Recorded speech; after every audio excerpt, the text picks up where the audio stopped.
Hello friends, welcomes to Kanaka சமையல். இன்றைக்கி நாம் என்ன பார்க்க போகிறோம் அப்படின்னா, எண்ணெய் இல்லாமல் வத்தல் அப்பளம் எப்படி பொரிக்கலாங்கிறத பார்க்க போகிறோம். வாங்க வீடியோக்குள்ளே போகலாம்.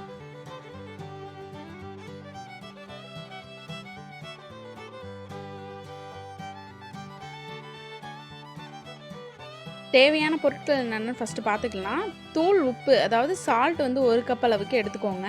நான் 5 வகையான வத்தலும் அப்பளமும் எடுத்திருக்கேன். இது கொத்தரங்காய் வத்தல், பூண்டும் ஜவ்வரிசியும் சேர்ந்த அப்பளம், இது நார்மலாக யூஸ் பண்ணுற உளுந்து அப்பளம்,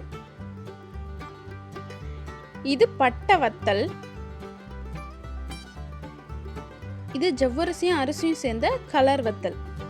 இப்போ இதை எப்படி செய்யலாங்கிறத வாங்க பார்க்கலாம். ஒரு திக் பாட்டம் பேன் எடுத்துக்கோங்க. அதில் நாம் எடுத்து வச்சுருக்க உப்பை சேர்த்துக்கோங்க. உப்பை சேர்த்து ஒரு 10 நிமிஷம் நீங்கள் நல்லா வறுத்துக்கிட்டே இருந்தீங்கன்னா உப்பில் நல்லா சூடு ஏறிடும். உப்பு நல்லா சூடு ஏறினதுக்கு அப்புறமே நாம் எடுத்து வச்சுருக்க வத்தல் போட்டுக்கலாம். ஃபஸ்ட்டு நான் இந்த கலர் வத்தல் போட்டிருக்கேன். போட்டு நல்லா கிளறிட்டே இருக்கேன். இது மாதிரி நீங்கள் நல்லா கிளறிட்டே இருந்தீங்க அப்படின்னா உங்களுக்கு வத்தல் நல்லா பொரிய ஆரம்பிக்கும். அந்த சூட்லேயே அது நல்லா பொரிய ஆரம்பிக்கும். இப்போ பார்த்தீங்கன்னா உங்களுக்கு நல்லாவே சேஞ்சஸ் தெரியும். வத்தல் பொரிஞ்சிட்ருக்கு. இப்போ நீங்கள் கொஞ்சமாக உப்பு எடுத்து அது மேலே போட்டிங்கன்னா அது நல்லா பொரியிறது உங்களுக்கு தெரியும். 1-2 இடத்துல பொரியாத மாதிரி இருந்துச்சுன்னா நீங்கள் உப்பு எடுத்து அது மேலே போடும்போது பார்த்தீங்கன்னா அது நல்லா பொரிஞ்சிடும். பார்த்தீங்கன்னா அது நல்லா பொரிஞ்சு வந்துருச்சு. இந்த மாதிரி நீங்கள் வறுக்கும்போது பார்த்தீங்கன்னா உங்களுக்கு நல்லா கிறிஸ்பியாகவும் வரும், ஆயில் இல்லாமலும் இருக்கும். இப்போ வத்தல் நல்லாவே பொரிஞ்சு வந்துட்டுருக்கு. இதில் வந்து உப்பு வந்து உங்களுக்கு அதிகமாக ஏறுமா அப்படின்னு தோணுச்சுன்னா கண்டிப்பாக ஏறவே ஏறாது. ஏன்னா நமக்கு வந்து ஈரமாக இருந்தால் மட்டும்தான் அதில் வந்து உப்பு ஏறும். இது எல்லாமே நம்ம காஞ்ச வத்தல் தான் யூஸ் பண்ணுறோம் இல்லையா, அதனால் ஏறாது. இதை மாதிரி ஒரு கரண்டி யூஸ் பண்ணி நீங்கள் வத்தல் எடுத்துட்டிங்கன்னா அதில் ஒட்டியிருக்க உப்பும் கொட்டிடும். அடுத்து பார்த்திங்கன்னா பூண்டு ஜவ்வரிசி அப்பளம். இது எல்லா இடத்துலையுமே கிடைக்குது. இதை நீங்கள் எல்லாருமே ட்ரை பண்ணி பாருங்கள், ரொம்பவே சூப்பராக இருக்கும். ஜவ்வரிசி வந்து உடம்புக்கு குளிர்ச்சி கொடுக்கக்கூடியது. பூண்டு வந்து செரிமான நல்லபடியாக வச்சுக்கிறது. அது மட்டும் இல்லாமல் பார்த்திங்கன்னா வாய்வு பிரச்சனைலாம் இல்லாமல் உங்களுக்கு பூண்டு ஹெல்ப் பண்ணும். அதிகமாக நீங்கள் இந்த பூண்டையும் ஜவ்வரிசியும் லைஃப்பில் எடுத்துக்கிறது உங்கள் உடம்புக்கு ரொம்பவே நல்லது. இப்போ பார்த்தீங்கன்னா இதுவும் நல்லா பொரிஞ்சு வருது. இதில் நான் உப்பு போடும்போது நல்லா பொரிஞ்சு பெருசாகுது இல்லையா, நம்ம போட்ட சைஸை விட இது நல்லாவே பெருசாக வந்திருக்கு பாருங்கள். அந்த அளவுக்கு பொரியணும். அப்போ தான் வந்து உங்களுக்கு நல்லா கிறிஸ்பியாக டேஸ்ட்டாக இருக்கும்.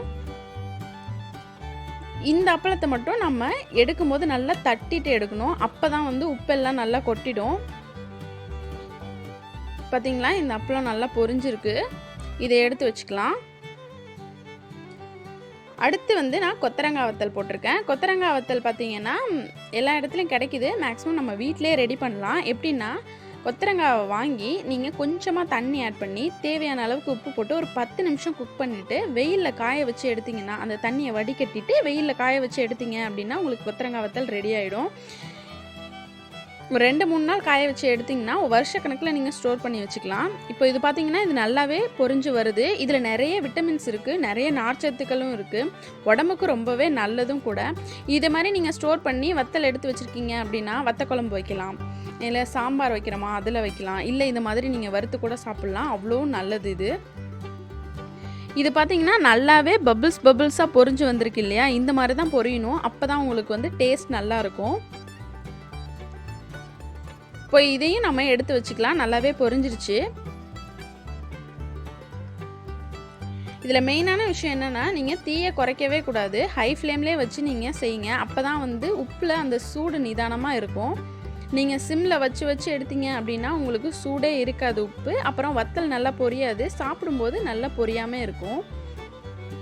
அடுத்து வந்து அப்பளம் போட்டிருக்கேன். அப்பளம் பார்த்திங்கன்னா இதேமாரி உப்பை எடுத்து மேலே போட்டிங்கனாலே போதும், நல்லாவே பொரிஞ்சிடும். இது வந்து எப்படி இருக்கும் அப்படின்னா இந்த டேஸ்ட் வந்து உங்களுக்கு நெருப்பில் அப்பளத்தை சுட்டு சாப்பிடுவாங்க இல்லையா, அந்த டேஸ்ட்டுக்கு தான் இருக்கும். ஆனால் பார்த்திங்கன்னா அது கலர் வந்து பிளாக்காக மாறும். இது வந்து மாறாது. ஆனால் டேஸ்ட் வைஸ் பார்த்திங்கன்னா அதே மாதிரி தான் இருக்கும். வத்த குழம்பு, சாம்பார், ரசம்னு எதுக்கு சேர்த்து சாப்பிட்டிங்கனாலும் அவ்வளோ சூப்பராக இருக்கும். இதுவும் பார்த்திங்கன்னா உங்களுக்கு நல்லாவே பொரிஞ்சு வருது. எதுவுமே பார்த்திங்கன்னா எண்ணெயில் போடாதது மாதிரியே தெரியல. எண்ணெயில் போட்டு எடுத்தால் எப்படி இருக்குமோ அதே மாதிரியே தான் இருந்துச்சு. அடுத்து நம்ம லாஸ்ட்டாக பட்டை வத்தல் போட்டு வறுத்துட்ருக்கோம். இதுவும் பார்த்திங்கன்னா நல்லாவே புரிஞ்சு தான் வந்துச்சு. இது வந்து எல்லா வத்தலுமே நல்ல கிறிஸ்பியாகவும் இருந்துச்சு, நல்ல டேஸ்ட்டாகவும் இருந்துச்சு. எந்த வித டிஃப்ரென்ஸும் தெரியவே இல்லை. அது மட்டும் இல்லாமல் உப்பு எதுலேயுமே ஏறவே இல்லைங்க. இது நீங்கள் கண்டிப்பாக ட்ரை பண்ணி பார்க்கணும். உடனே நீங்கள் ட்ரை பண்ணி பாருங்கள். அது மட்டும் இல்லாமல் உங்களோட ஃப்ரெண்ட்ஸ், ரிலேட்டிவ்ஸ் எல்லாருக்கும் ஷேர் பண்ணுங்கள். இப்போ இருக்க காலகட்டத்துக்கு ஆயில் அதிகமாக சேர்க்கவே கூடாது. அதுதான் நம்ம உடம்புக்கு ரொம்பவே நல்லது. உங்கள் குழந்தைங்களா இருக்கட்டும், வீட்டில் உள்ள வயசானவங்களாக இருக்கட்டும், எல்லாருக்குமே இதை மாதிரி செஞ்சு கொடுங்க. கண்டிப்பாக அவங்களும் வத்தல் அப்பளம் எல்லாத்தையும் விரும்பியே சாப்பிடுவாங்க. ஆயில் இல்லாத வத்தல் அப்பளம் எப்படி செய்யலாங்கிறத இன்றைக்கி பார்த்துட்டோம். ரொம்பவே சூப்பராக, ரொம்பவே கிறிஸ்பியாக ரெடி ஆகிடுச்சு. இந்த வீடியோ உங்களுக்கு பிடிச்சிருந்துச்சுன்னா எல்லாருக்கும் ஷேர் பண்ணுங்கள். எங்கள் சேனலை சப்ஸ்கிரைப் பண்ணுங்கள். கூடவே பக்கத்தில் இருக்க பெல் பட்டனை ப்ரெஸ் பண்ண மறந்துடாதீங்க. எங்கள் சேனலுக்கு எப்போவுமே சப்போர்ட் பண்ணுங்கள். நெக்ஸ்ட்டு ஒரு நியூ டிஷ்ஷோடு நான் உங்களை மீட் பண்ணுறேன். Thank you friends.